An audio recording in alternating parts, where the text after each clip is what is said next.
À Taïwan, un grand concours de chasse aux moustiques a été remporté, donc Julie, par une mère de famille qui a tué 4 millions d'insectes en un mois. Elle les a comptés. Est-ce qu'il ne faudrait donc pas l'inviter aux Antilles pour aider nos soldats qui luttent contre la dengue? Stéphane Bakowski, bonjour. Bonjour Marc-Olivier, bah oui, j'y ai pensé moi aussi. En même temps, est-ce qu'il faudrait peut-être pas non plus miner le moral des troupes, d'apprendre qu'une femme, toute seule, a réussi à tuer plus de moustiques qu'un régiment entier de l'armée française? Bon, il y a de quoi effectivement démobiliser un peu nos soldats. Enfin, en même temps, si on fait le calcul, 4 millions de moustiques en un mois, ça fait donc 90 moustiques à la minute. Vous imaginez le rythme auquel il faut les abattre? Il y a des gens qui se lèvent avec nous le matin, pas besoin de taper comme ça sur la table. Pour faire le 90 BPM, 90 battements par minute, c'est quand même assez vite. Ça fait 5400. Alors même l'animal que Dieu a créé pour être le plus efficace pour chasser le moustique, la chauve-souris, fait pas mieux que 600 moustiques. Alors, on les a pas comptés puisque vous vous demandiez, Julie, si on les avait comptés. Non, on les a juste pesés. La femme qui les a chassés s'appelle Huang Yuyen. Elle est arrivée avec 1,445 kg de moustiques sur la balance. Et donc, elle est arrivée largement en tête de ce concours.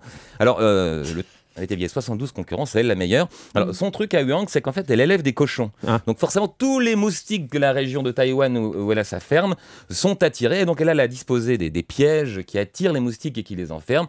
Et voilà comment elle a fait sa collecte. Et à elle, le chèque de $3000 qui était offert pour cette chasse aux moustiques.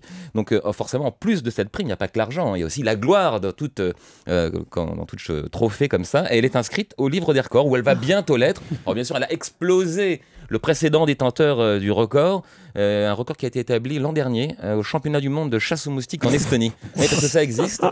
En Finlande et en Estonie, il y a des concours de chasse aux moustiques. Il y a beaucoup de moustiques dans le nord de l'Europe. L'ancien détenteur, vous le savez, vous avez été là-bas. L'ancien détenteur s'appelait Rauno Luxep, et il n'a pas fait mieux que 38 moustiques en 2 minutes. Alors forcément, en plus sa technique est complètement nulle. Elle consiste à se laisser piquer, puis une fois qu'ils sont sur vous, les écrabouiller. Alors vous allez me dire, on en fait beaucoup une piqûre de moustique, c'est 3 fois rien. Je vous rappelle que le moustique, je l'ai peut-être déjà dit ça une fois, est l'animal le plus dangereux au monde. Alors, mais largement devant le tigre, le requin, le serpent, les araignées, puisque le moustique effectivement transmet des maladies, dont le paludisme, et qu'il y a certaines années jusqu'à 3 millions de morts dues à cette maladie. Donc la chasse aux moustiques, ça paraît comme ça être une moustique femelle, qui se nourrit de sang, alors que le mâle se nourrit du nectar des fleurs. Il n'y a pas que chez les moustiques, il y a plein d'autres espèces où les mâles sont beaucoup plus sympas que les femelles. En tout cas, peut-être que ça vaudrait la peine de s'intéresser au piège de Huang Yuyen, puisque effectivement, si elle arrive à attraper autant de moustiques, c'est aussi pour la santé. Formidable. Merci Stéphane, vous revenez tout à l'heure pour un cours magistral sur le moustique ce matin. On est heureux d'avoir appris. Remettez-nous un petit peu le moustique. 1h30, donc allez à suivre à la météo de Laurent Cabrol, le journal de 7h30 de Christophe Carrel.